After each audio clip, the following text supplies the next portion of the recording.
નમસ્કાર દર્શક મિત્રો, ખબર છે .com પરથી હું દ્રષ્ટિ નાયક આપ સૌનું સ્વાગત કરું છું. દર્શક મિત્રો, જેમ ઋતુ બદલાય છે એની સીધી અસર માનવ શરીર પર પણ દેખાય છે. ખાસ કરીને શિયાળાની આ ઋતુમાં તમે જોશો કે હેરફોલ વધારે થશે. આપણા વાળ જે હોય છે તે વૃક્ષ વધારે થઈ જાય છે. હવે આવામાં તમે શું ઉપાય કરશો? ઘણા બધા લોકો ઘરે રહીને ઘરના જ ઉપાયો પણ કરતા રહે છે, જેથી નુકસાન વધારે ન પહોંચે. પ્રાકૃતિક કુદરતી વસ્તુનો ઉપચાર કરે છે. આપણે સૌ જાણીએ છીએ કે ડુંગળી આપણા વાળ માટે ખૂબ સારી બાબત છે. ડુંગળીનો રસ પણ ઘણા બધા લોકો પોતાના વાળમાં એપ્લાય કરે છે, પરંતુ એની સાચી રીત કઈ હોઈ શકે? તો ડુંગળીના રસમાં કેટલાક એવા તત્વો છે જે તમારા વાળમાં રહેલા ફંગલ અને બેક્ટેરિયાને મારી નાખશે, તમારા વાળને વધારવામાં પણ મદદ કરશે. હવે આ ડુંગળીનો રસને જો તમે વાળમાં લગાવીને થોડો સમય મસાજ કરશો તો આનાથી શું થશે કે તમારા માથામાં લોહીનો પ્રવાહ ઠીક થવા લાગશે, તમારા વાળને પોષણ મળશે અને મૂળથી મજબૂત પણ થશે. અહીંયા સૌથી મહત્વપૂર્ણ વાત એ છે કે તમે એનો ઉપયોગ કઈ રીતે કરશો. તો દર્શક મિત્રો, ડુંગળીના રસની સાથે તમે નારિયેળ તેલનો ઉપયોગમાં લઈ શકો. હવે આ નારિયેળ તેલ તમારા વાળને પોષણ આપે છે અને ડુંગળીનો રસ વાળને મજબૂત બનાવે છે. જો તમે આ બંનેને એક સાથે લગાવો છો તો તમારા વાળ નરમ થશે અને ખરવાનું પણ ઓછું થશે. ચાલો વાત કરીએ કે ડુંગળીનો રસ અને મધ લગાવીએ તો શું થાય.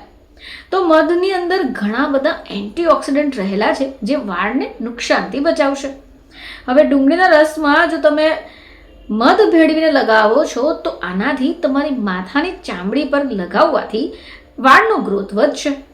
હવે આ સિવાય દહીં, તો દહીંની અંદર ભરપૂર પ્રમાણમાં પ્રોટીન છે જે વાળને મજબૂત બનાવશે. હવે જો તમે ડુંગળીના રસની અંદર દહીંને ભેળવીને ચામડી ઉપર લગાવો છો તો વાળ ખરવાની સમસ્યા ઘણી બધી હદ સુધી અટકી જશે. હવે વાત કરીએ ઈંડાની, તો આપણે સૌ જાણીએ છીએ કે ઈંડા પણ આપણા વાળ માટે ઉપયોગી છે, પરંતુ જો તમે અંદર ડુંગળીનો રસ એડ કરશો તો ચોક્કસપણે ફાયદો ડબલ થશે.